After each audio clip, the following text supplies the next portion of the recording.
So what I'm going to do is just read this to you guys, and then we'll talk about it. Sound good? All right. So he calls this plate theory. I call it dating non-exclusively, just so that people can understand, have an idea of what it's about. Plate theory is the idea of splitting plates, and he'll talk about it, but it's basically dating non-exclusively. So he starts off, and then it divides it into 5 sections, and the first section we're covering is abundance and scarcity. But just something to think about, okay, Daniel? Well, I disagree with most things you're saying. So I just agree on a couple of things. One, because I'm a professor of strategy, so I know by analogy to the business world and the competition between rivals, right, in the economy, in the business, in the corporate world, that what you are talking about fundamentally is what is called the bargaining power, the relationship between two parties and the need that one party has of the other. And the one which has the least need is the most powerful. It's exactly what you said. So it works. It is true to a certain extent, and I agree with you Hi, on honey. the fact that you were saying that weak people, weak men, are not appreciated by women. This is absolutely true, right? But you have a vision of a relationship which is not mine. You cannot have a relationship only based on economics concept of like power. But what about love? What about attachment? What about the selection that a man and a woman do because they think that this partner is probably the best partner for them? It's how women select men, not because they are rich, not because they are dating 10 other women. Not, no, it's because they think that it corresponds to what they're looking for. So I disagree with what most of what you said. And I, ask women, what do they think? We have women here. Ask them, what do they think Well, about it? Would they do the same thing? they do the same thing. And the question Right. is, you don't really listen to what women say because their behavior and what they say are 2 different matters. And that's what behavioralism is about. And that's what evolutionary psychology is about. So what I would encourage you to do is look into evolutionary psychology, and see, because you'll find a lot of things you agree with in evolutionary psychology about why a woman looks for a man, why a man looks for a woman, and all of that stuff. And this is all evolved psychology, and it's all, and you've just got to, have that experience. I mean, I think, you know, if you think that a woman respects you for committing to her, you're wrong. I disagree with Yeah, that. but you're wrong. All right, let's go to Matthew now. Yeah. Hi, Hi, Matthew. How you doing? Matt. How you doing? I understand what you're saying, and I think what women can misinterpret is that you're a player, and the reason you want to do this is because you just want to have sex with as many women as possible. And at least for me, I'll speak for myself, that would not be my motivation. I'm 67. I was married for 30 years. I was exclusive with my wife. I never cheated on her. We ended up the last 5 years, not so much as a handshake. I mean, literally not so much as a handshake. But I was not going to disrespect my children by cheating on my wife. So now that I'm divorced, my approach is going to be completely different. I'm trying to take the ethical approach and being upfront with someone saying, look, I only have X number of years left. If I date you exclusively for a year and then it doesn't work out, I've just lost 10% of my remaining lifespan. Yeah. And the clock is ticking. I cannot statistically find a woman with whom I'm going to be compatible if I do it on a serial basis. I have to do it on a parallel basis. I'm not trying to be a player. I don't want to have sex with strange women every day. My relationship it prospers when you get to know each other. That's when it really becomes enjoyable. there's no pleasure in a one night stand to me, but I don't want to make an exclusive commitment to a woman uh, until I know this is someone with whom I want to be. I've been with X number of women, and only 2% of those would I say I was really compatible with. And even those two, in looking back, I would say we probably would end up divorced also. So if 2% of the women who I date have potential for being compatible, then with X, well, I'm 67. What am I? I'll live to be 85, maybe statistically. I got to get the ball rolling here, and I can't do it on a one-on-one basis like this. And you have to explain to the woman it's to her advantage too. Do you want to have a happy relationship? If you do, isn't it to both our interests that we meet, we have a relationship where we're both compatible? Do you want to be as miserable as I was or as I am? And that's what I said to my wife after 30 years. I'm miserable, you're miserable. Do you want to continue like this? And we both said no. And I said, great, very good. We shook hands. It was very amicable, and we went our own ways. So this thing about power and looking for younger women to take advantage of, I don't want to date younger women. I have nothing in common with them. I'm going to date someone in their 20s. I don't even know what the Vietnam War was. What are we going to talk about? I want to date someone my own age, but who has the same attitude that there's no need to be exclusive at this age. I'm not. There's. I developed actually a protocol with my doctor from a STD standpoint. I thought, what would I really have to do if I were dating multiple women to protect myself and them from disease? And we developed a protocol. Now, I can't say I put it to any great use, but at least I have the protocol. So I'm taking the approach from a very scientific standpoint. I have a science background, and I'm looking at it in that way. And I think it's the both parties' advantage that I want to be happy. Don't you want to be happy? So let us shop around with the remaining time that we have until we find a partner with whom we are compatible. So, and that's There's my two comment. things right. I think that's great. And I went through something similar in that idea of, hey, look, how much do you really know a woman? Can you really commit to that woman? You know, for me, look, I'm not committing until you're ready to commit to me. When you're ready to commit to me till death in a marriage-like commitment. I mean, because I'm not jumping on one relationship and go for a little while and then if I ever fall off. I want to know if I'm going to get married or if I'm going to have a relationship with a woman, that woman actually thinks that actually will be good for me and that we'll get along and that we know each other. To jump into a committed relationship, in the first month, the first year, even maybe after the first year, you hardly even know each other. You're just jumping into a relationship to have sex. And then another thing that you said, having sex with younger Sometimes I women, wish this I is could not just cut it off. Sometimes I just wish I could cut it off, and then I won't have to deal with this nonsense. It right. would just be. It's just not Yeah, that yeah, important. yeah. Well, you don't Hopefully, want to cut it off. I don't recommend that. Okay, you don't want to definitely not do that.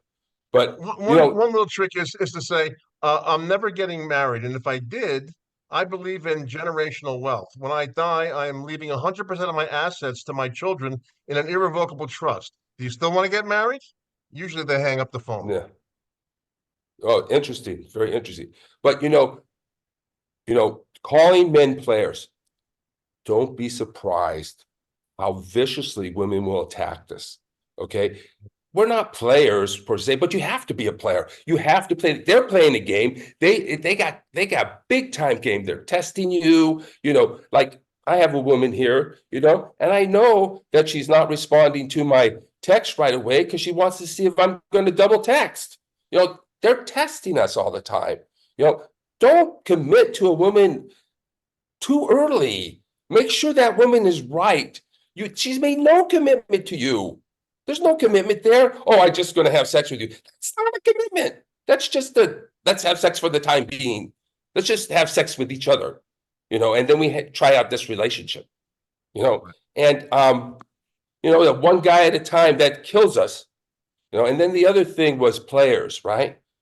Man, they'll attack you. Yeah, you're a player. You're just a player. I mean, on and on and on, and I had this woman, another friend of mine, was telling me that, and I was saying, I brought up this example of this guy who made that sort of thing. He wanted to pursue one, and he didn't feel having a relationship with another was appropriate. The result, he lost both. And I did that too. I made that mistake once.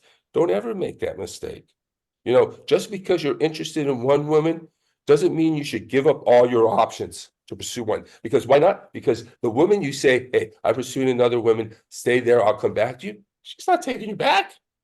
After you've made her number two, she's not taking you back. As long as you're upfront about it, you're honest. I mean, I believe in ethics. I would never Yeah, tell a woman that I'm being exclusive and then not do so. right, I am 100% in favor of, and I would right. do ethically say, listen, I'm not going to be exclusive with you, and I don't expect it of you being exclusive with me until we both agree that is to our mutual benefit. That you are what I really want, and anyone else who I've been with is not giving me what I want. So now I'm willing to commit, but that takes time. And then you can't. There's no shortcuts. It takes time to determine whether that person is going to be what you want long term. Had I done that 30 years ago, maybe I wouldn't have gotten divorced. I didn't want to get divorced at 60 years old. I'm Great living in a divorce, one yeah, bedroom apartment like I did in college. You think this is what I wanted at 67? But yeah. if I had been a little bit wiser back then, I might Mhm. have may not be in this situation. Yeah, I had this old guy, 72, tell me, this idea that women want to go off, they want to be there together till the end and so forth is bullshit. That was the promise they made to their ex-husband, Yeah. So women will jump off and take off if they get bored, or if they don't expect to get anything more from you, or if they're just finished with you, So this is I kind would of like to hear harsh. from. There is apparently one woman here. I don't know if it's real. It Well, could be. she's already told me I'm an ass in the chat, so I'm not gonna Okay. pull her up, But I understand the feeling that she has, because hey, women want to be the ones in control of the relationship, and they want men to conform to their constructs, to their format.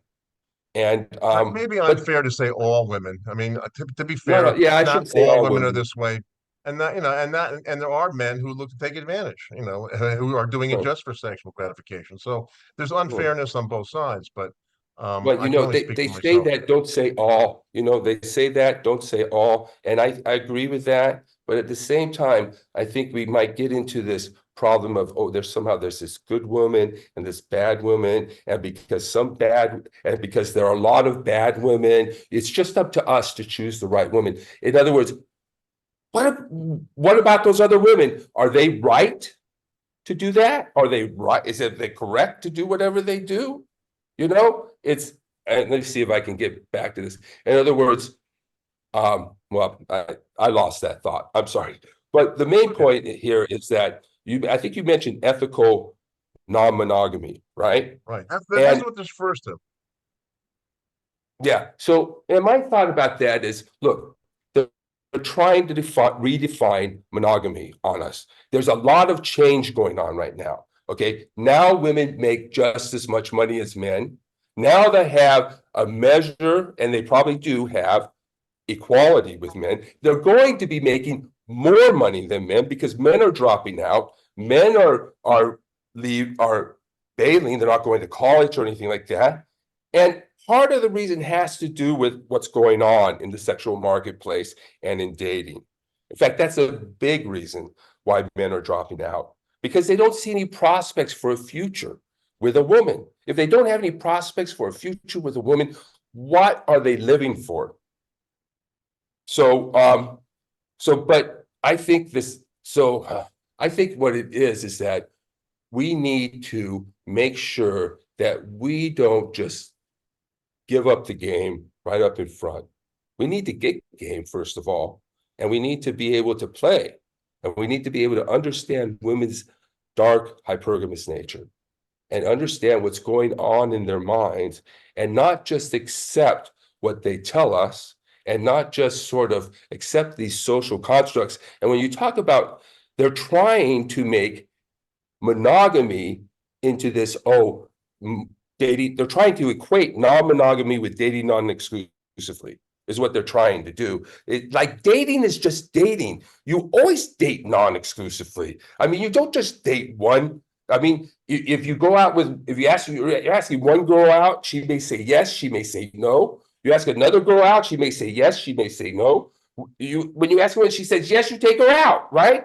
You know, and maybe she'll go on a second date, maybe you won't, but you'll have to ask another woman now, you know, to get to the second date. So you're continually asking women out just to get dates, period, just to get a date, number one. And then if you're lucky, you can get 2 dates, right? So that's what you're doing. You're going out and asking women out. That is exactly non-exclusivity, you know, because you haven't found that person. You may date that person once, you know, but you might have a date with another person the next week. That's dating. That's not non-monogamy. That's just dating. That's what being single is.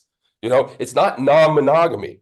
Okay. Monogamy is lifelong partnerships. It's not only sex one and one. That's not monogamy. Monogamy is lifelong partnership. So if yeah, so this is yeah, I so guess they're you can not ask the woman if she's not a virgin, say, "Are you a virgin?" If you or if you're not a right. virgin, then I guess you don't believe in monogamy. Well, but the point is that you make that commitment, right? You make that commitment to be with each other at some point. Obviously, we're dating, we're trying to find, you know, the right person. We're not necessarily monogamous, but the point is that's dating. Is it really non-monogamy and that some people are monogamous and other people are non-monogamous? No, there are people who are dating and there are people who are going to study. That's what it is. It's not, you know. Yeah. So, I'd like to hear some other people's input, though. I don't want to hog the conversation here. well, yeah, well, sometimes hogging the conversation is keeping the conversation going. So, but yeah, if would somebody else like to speak up? Raise your hand. It doesn't matter whether it's females or welcome. I know people don't like hearing this, but hey, some people don't like hearing this. But hey, all we're doing is dating. That's it. We're just dating. And if we choose to have sex with the person we're dating, so can you. And you do. And even if you don't, you reserve the right to. So how is that any different from me dating another woman who I may or may not have sex with, but I certainly reserve the right to? You know, it's my life. If I date a woman, I want to have sex with her, I'm going to. If a woman wants to date a guy and she wants to have sex with him, she's going to do that. You know, and nobody should come in and say, no, you shouldn't have sex with a man. You know, although women would try and do that a lot. But you know, so I it think sort they of should strike confuses one of the me. 10 Commandments. Since everyone violates one of the What's Ten that? Commandments, let's just get rid of, thou shalt not commit adultery. Why don't we just strike that, make it the 9 commandments? Because 50% of Right. people are cheating anyway. Right.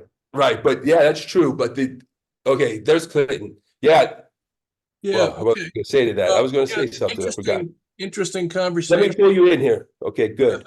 Yeah, interesting conversation. I got a question, but my first comment is adultery is only between when somebody is married, and the other person can be married or not married, and the only person who is committing adultery is the person who's married. The person who's not married is not committing adultery. And if neither person is married, neither of them is committing adultery. So that's a little freeing. Very interesting conversation. I'm getting both points. But like my question is, at what point, what point in a relationship, how far, at what point in a relationship does it evolve? Seems to me it has to evolve from what you're talking about, Richard, to what you're talking about, or what's been talked about by Daniel. In other words, you do it's your plates, you're spinning plates and lots of opportunities, and I agree with all that's going on. At some point, I think you have to progress to what Daniel's talking about attachment and feelings of love and so forth, or you're just going to be spinning plates all for the rest of your life. And so I'm just curious how that all works. And how you know that, Well, estimated timeframes, or what you think about that concept. well, I think that before you make an exclusive commitment to a woman, you should date her for 1 to 2 years. Because to me, when you make an exclusive relationship, you're basically giving it all up. That's what you don't realize. You're giving it all up. You might as well be married. Woman's not giving it all up, right? She could still, she could attract guys without having sex. She will be asked out on dates. You will not. Okay. She should have guys she's talking to on the phone, guys who are hitting up on who she has relationships with on social media. She got backup plans. She's got these other guys. So she's playing a lot of guys at the same time. And so for me, I think is that right now I'm here in Honduras. And one reason I'm here in Honduras is to see my father, who is very ill and is being cared for here. My brother has connections here. His wife is from here. But when I came out last time, I met this woman, beautiful woman, and we spent some time together. So, we spent like 3 days together, but it would have been inappropriate and silly for me to expect that we would be exclusive after spending 3 days together. It would be foolish of me to think that. And so she knew I was going to continue dating, and I knew she was going to continue dating. That's one thing we fear, that if women, we think we can lock them up. But remember, she's not yours. It's only your turn. We can't lock these women in. So I'm here, but she's in Honduras. So what will I need to do to have, if I want to have a relationship with her, is to get married, right? If I wanted to move her back into the United States with me, I would have to get married, right? So that's on the table. And so, but do I want to jump into it right away? Absolutely not. Because, you don't just get married. Marriage is a commitment. You got to know the woman. You should probably, live with the woman for a while, I would think, before you get married, to find out whether you're compatible and you're going to enjoy each other, So, and being so far away prolongs this, we only see each other every few months, but we communicate somewhat regularly. But there's an advantage to it, because actually, one, you don't put your foot in your mouth too much when you have to communicate. You can, and distance makes the heart grow fonder. Relationships can go through pretty quickly here, but this one takes a little longer. So, which is both beneficial and a setback. So I'm obviously thinking about that. I've got 2 other women who each have their certain problems, but I'm sure one I think would be great, but there's an issue, and then the other I don't think would be great. But what the heck? And so my idea is, don't commit to a woman until you've dated her for at least a year, to determine whether or not you actually want to be in a committed relationship with this woman, and whether she actually wants to be in a committed relationship with you, and actually whether you're compatible and whether you'll make it or not. And so I'm not saying marriage is off the table, although it's very risky. You better get a prenup, and a lot of them fail. But what I heard watching this lawyer say, if it works, whatever you get is so great, you should do it. If you're successful, it's like a lottery ticket with a big prize. Chances aren't very good it's going to succeed, but if it does, the prize is so great, you should do it.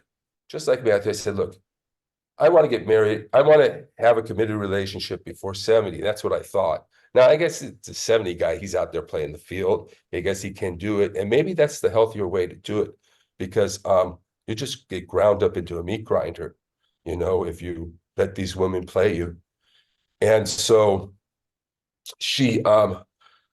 so I'm not going to just commit to one woman and then, like Matthew said, go down a number of years and then find out that it's not going to work out, and then do what is called serial monogamy. Now, is serial monogamy really better than non-monogamy or non-exclusive dating? I don't think so. Okay? I don't think serial monogamy is any better. I think it's worse. It's definitely worse for men, because we just get thrown out and then we have to start all over again. date multiple women and start to see what's out there, because there's a lot of crap out there. And if you don't date multiple women, you're not going to realize, hey, that one's real crappy. You know, you're going to get into a relationship and then down the line go, hey, this is a narcissist. Why am I with a narcissist? Or this one's really treating me like shit. Or this one's looking at other guys. You know, why am I committed to that? You know, no, you don't have to do that. And believe me, when you're dating non-exclusive, they'll chase you. They'll call you. And make sure you find women who want to have sex with you. Don't go without that, because you don't want that other person holding. Well, why do you want a woman holding sex over your head? You know, I got the power. I can control. I'm the one who, you only access to sex right here, buddy. You know, you know, and every woman might say, oh, you want to have sex? Why should you go to a prostitute? Oh, I get so angry. You know, give me your name. I'll give it to them so you can get your referral fee. You know, so, you know, why would they ever tell a man to do that? It's so silly. And so, yeah, so I think, yes, as far as a committed relationship, it's possible for me. It's possible. This beautiful woman here in Honduras, if she's a good woman, and let me not say a good woman, because there's no good women or bad women. This is the problem with this idea of, oh, not all women, because it's that not all women that excuses most women or many women. It's not an excuse. Not all women is not an excuse. It's as if we have to pick between the good women and the bad women. And that's the feminine sort of mystique or feminine construct that has been foisted upon us. And yeah, so it's I think it's better to make sure that you know who you're getting in and see what's going on, because you got to find someone, you got to be able to compare, you know, these women to others. You got to be able to know, because I mean, there's a lot of trash out. There's a lot of garbage. There's a lot of manipulation, there's a lot of lying, gaslighting. I mean, you know, you can, like you said, 2%, right? 2% of the women you might want to date, right? Only 2%. You know, so don't jump into a relationship, you know, too early. I mean, you know, there's one guy thought, like an employer, like Daniel is in business strategy. Oh, Samuel, I'm gonna get to you right now, Samuel. Hire slowly, fire fast. So take your time, hire slowly. You want to make sure this candidate is a good candidate. Okay. And once they show you that they don't have the integrity or qualities that are necessary to be successful, then get rid of them. You know, and you'll find a lot of women will show you that to you right away. Right away, you'll know they're not for you. So, thank you, Clayton. Thank you, Clayton, for showing up. Thank you. Thanks, Richard. Well, he's gone. Let's say this president who ordered the military to stage a coup. He's no longer president. He wasn't impeached. He couldn't be impeached. But he ordered the military to stage a coup, and you're saying that's an official act. I think it would depend. That's immune. I think it would depend on the circumstances whether it was an official act. If it were an official act, again, he would have to be impeached. Well, what does that mean, depend on the circumstances? He was the president. He is the commander-in-chief.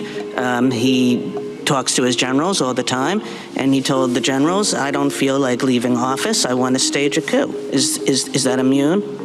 If it's an official act, there needs to be impeachment and conviction beforehand, because the framers viewed that kind of If it's an official act, is it an official act? If it's an official act, it's impeachment. Is it an official act? On the way you've described that hypothetical, it could well be. I just don't know. You'd have to, again, it's a fact-specific, context-specific determination. That answer sounds to me as though it's like, yeah, under my test, it's an official act, but that sure sounds bad, doesn't it?